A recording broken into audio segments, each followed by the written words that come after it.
Le 16 juillet 2017, ce jeune couple, alors locataire d'une villa à Castagnier, avait fêté son départ de la région autour d'un barbecue. Le lendemain, ils avaient jeté les cendres à terre près de buissons de romarin. Mais mal éteintes, les braises auraient déclenché le plus grand incendie constaté dans le département depuis 15 ans. Pour les gendarmes, les parties civiles et le parquet, l'origine du sinistre est avérée. En tentant pendant l'audience de se dédouaner, les prévenus ont donc créé un malaise. Ce qui m'a un peu interpellé, c'est leur attitude inconsciente à l'audience. Ils n'ont pas pris, à mon sens, leurs responsabilités.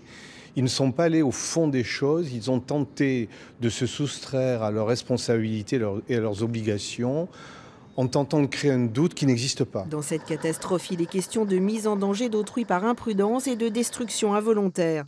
Au moment des faits, il était en effet interdit de faire des barbecues.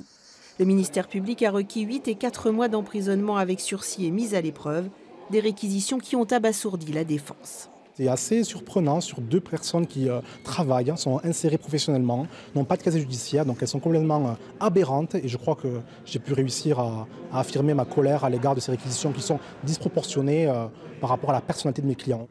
Les dégâts et les préjudices sont tels que les conséquences financières de ce procès se chiffreront en centaines de milliers d'euros.